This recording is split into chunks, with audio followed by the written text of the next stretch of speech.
Shalom, selamat sore. Perkenalkan, nama saya Noventri Kasya, NIM 20510012. Saya akan menjelaskan bagaimana cara menentukan nilai statistik dari data 6, 6, 4, 2, 5, 5, 6, 7, 6, 8. Jadi banyaknya jumlah data N atau banyaknya data sama dengan 11 diurutkan menjadi 2, 4, 5, 6, 6, 7, dan 8. Ditanya mean, modus, median, ragam, atau varian, dan simpangan baku. Yang pertama kita akan menghitung mean.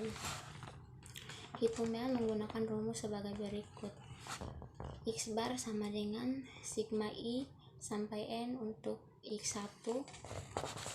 X bar sama dengan 6 tambah 6 tambah 4 tambah 6 tambah 2 tambah 5 tambah 5 tambah 6 tambah 7 tambah 6 tambah 8 per 11 sama dengan 61 per 11 sama dengan 5,5. Yang berikut kita akan mencari modus. Di sini modus adalah nilai yang paling sering muncul. Maka angka yang paling sering muncul pada data tersebut adalah 6 karena muncul sebanyak 5 kali. Jadi caranya itu kita lihat di sini, kalau yang paling sering muncul di data tersebut itu adalah angka 6. Jadi modusnya yaitu 6.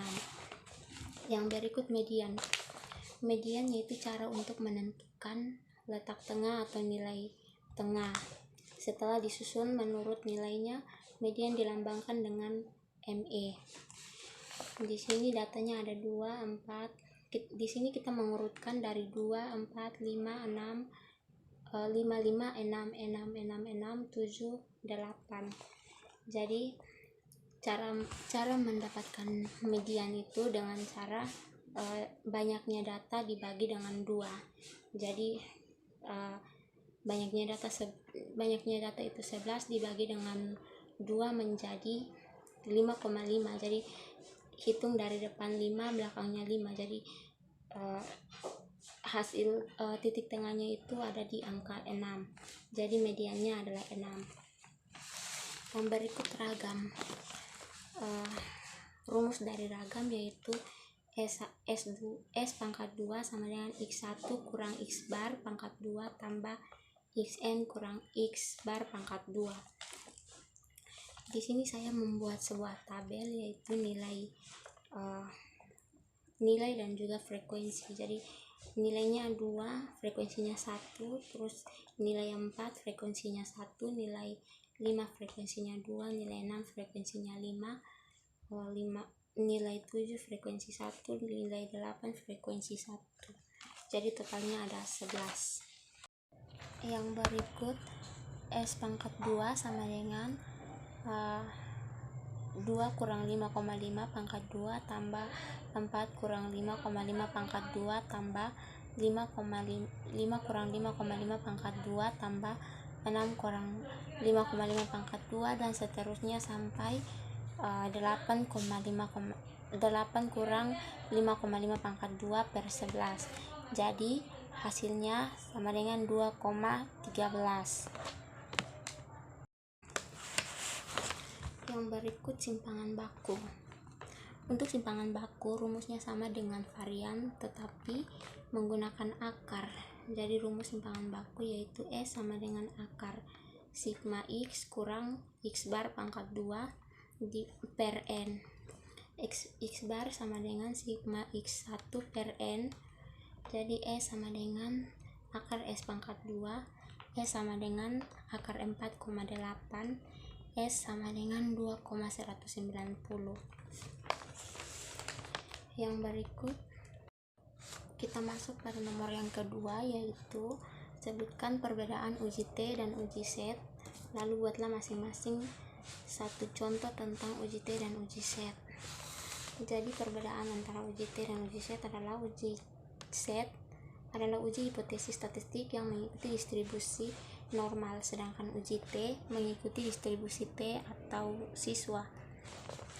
Contoh soalnya, contoh uji t-test atau uji T.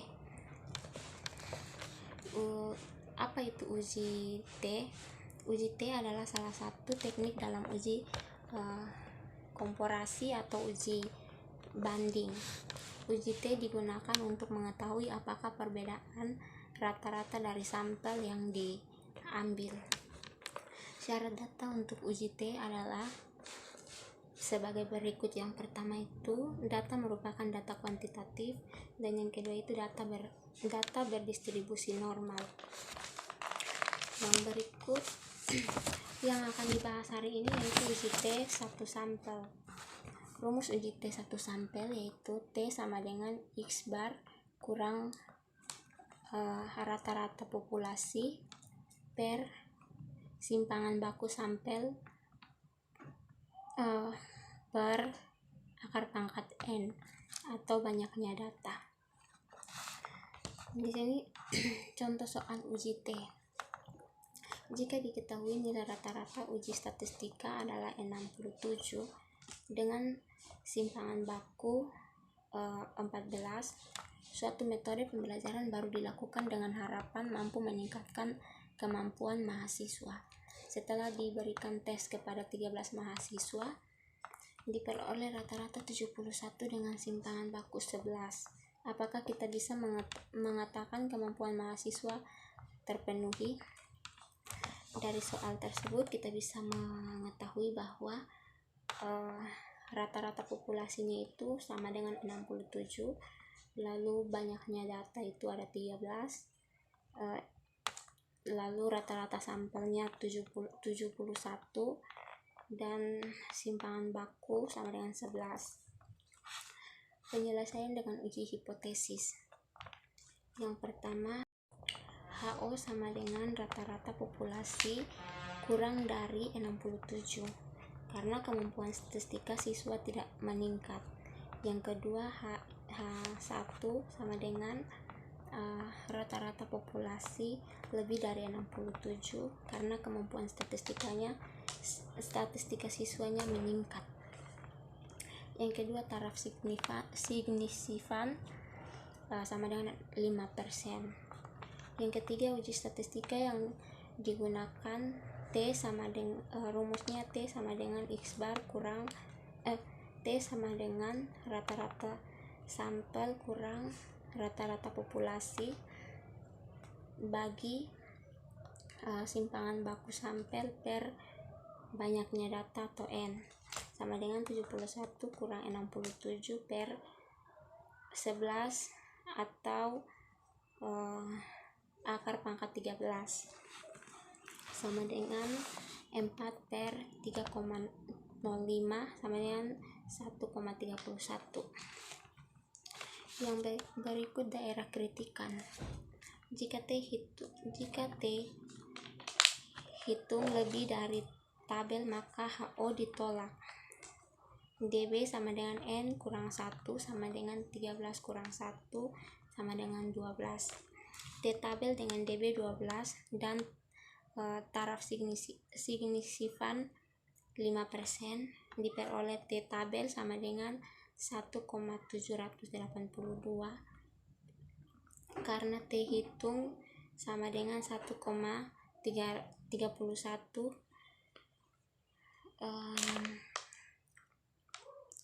kurang dari T tabel sama dengan 1,78 maka HO diterima. Yang berikut kesimpulan.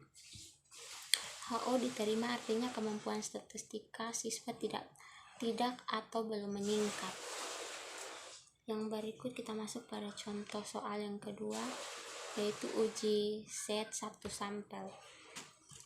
Uji set satu sampel dapat digunakan untuk menguji hipotesis dalam penelitian satu perlakuan yang menggunakan presentase.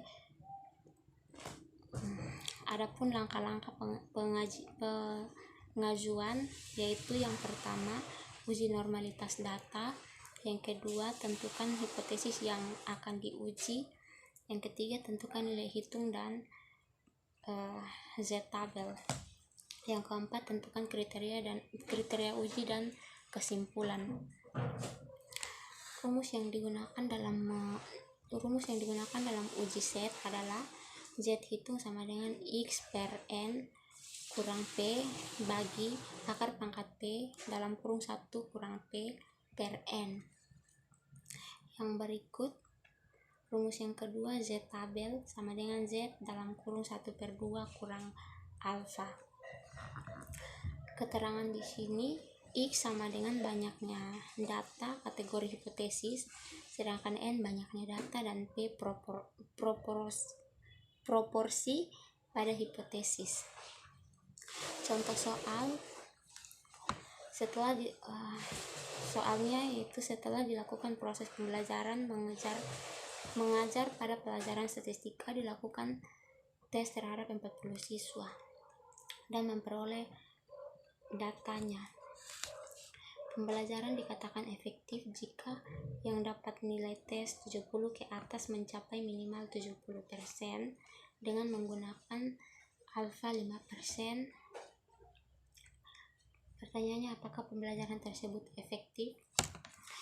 Untuk lebih lanjut, kita akan membahasnya di sini, yaitu yang pertama, hipotesis pengujian.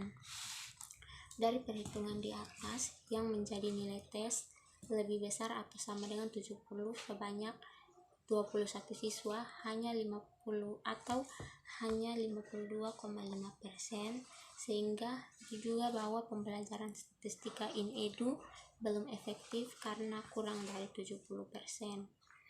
Jadi HA sama dengan hipotesis penelitian, HO sama dengan hipotesis statistika. Yang berikut langkah pengujian. Yang pertama, uji normalitas data. Yang kedua, rumus hipotesis. Itu ada HO sama dengan pembelajaran efektif dalam kurung P lebih dari 70%, sedangkan HA sama dengan pembelajaran belum efektif atau P kurang dari 70%. Yang ketiga, cari nilai Z hitung. Z hitung sama dengan 21/40 kurang 0,70 dibagi akar dari 0,70 dalam kurung 1 kurang 0,70/40 sama dengan minus 2,42. Yang keempat, cari Z tabel. Z tabel sama dengan Z dalam kurung 1/2 kurang alfa. Z dalam kurung 0,5 kurang 0,05 sama dengan Z dalam kurung 0,45 sama dengan 1,64.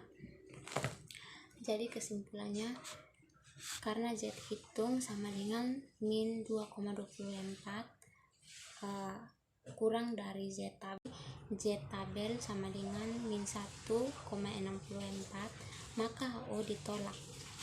Mengapa di sini menjadi min?